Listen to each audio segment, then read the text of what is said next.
কই গো দোকানদার? হ্যাঁ বলো। আচ্ছা, এই চকলেটটা কত করে গো দোকানদার? ওই চকলেটটা 1 টাকা। ও আচ্ছা, 1 টাকা। আর এই চকলেটটা?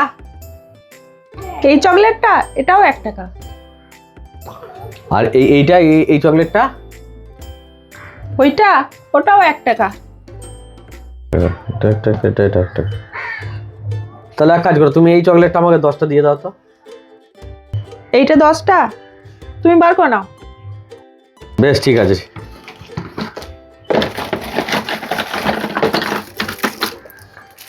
1 2 3 4 5 6 7 8 9 10। এই যে দেখো 10টা চকলেট। দাঁড়াও। হ্যাঁ 10টাই আছে। বেশ, হ্যাঁ নাও, 20 টাকা দিলাম, 10 টাকা ফেরত দাও। দাঁড়াও, ওই রকম বললে তো হবে না, আমাকে হিসাব করতে হবে। 10 টাকা ফেরত দেবো, হিসাব করতে হবে। বেশ ঠিক আছে। দাঁড়াও, ক্যালকুলেটর খারাপ আছে, মোবাইলে হিসাব করতে হবে। 1 টাকা করে চকলেটের দাম, তুমি নিয়েছো 10টা, তাহলে 1 গুণিত 10 সমান কত হচ্ছে? 10 টাকা। এবার তুমি আমাকে দিয়েছো 20 টাকা, তাহলে 20 মাইনাস 10 সমান কত হচ্ছে? 10 টাকা। তুমি 10 টাকা ফেরত পাবে। দাঁড়াও দিচ্ছি। মহিলা রে বাবা, 10 টাকা ফেরত দেবে এত হিসাব? হ্যাঁ 10 টাকা। এই যে 10 টাকা। আসলে কি বলতো, আমি তো অঙ্কে খুব ভালো ছিলাম, সেই হিসাব করার বুদ্ধিটা আমার এখনো পর্যন্ত যায়নি, তাই আমি সব কিছু হিসাব করে চলি। এই নাও তোমার 10 টাকা। হ্যাঁ ঠিক আছে।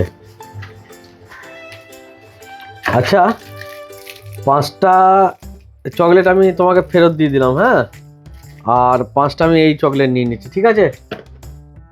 হ্যাঁ ঠিক আছে, নাও নাও। 1 2 3 4 5, আর এই 5টা চকলেট আমি ঢুকিয়ে দিচ্ছি। হ্যাঁ, তাহলে এটা 5টা আর এইটা 5টা, 10টা হলো, ঠিক আছে? এই দাঁড়াও, শোনো, হিসাবটা করে যাও। আবার কিসের হিসাব? হিসাবটা ঠিক করে করতে হবে না?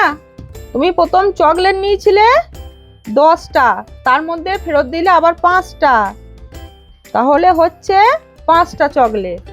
তারপরে আবার নিলে 5টা, তাহলে যোগ আবার 5 সমান 10টা চকলেট হচ্ছে। আর 10টা চকলেটে 1 টাকা করে দাম, তাহলে 10 গুণিত 1 সমান 10 টাকা। তুমি তোমাকে 10 টাকা দিয়েছিলে, 10 টাকার দামই হয়ে গেল। যাও, এবার চলে যাও। বাবারে, আমাকে পুরো অঙ্ক টিউশনি পড়িয়ে দিল। আমি আর আসবো না পাগল দোকানদারের কাছে।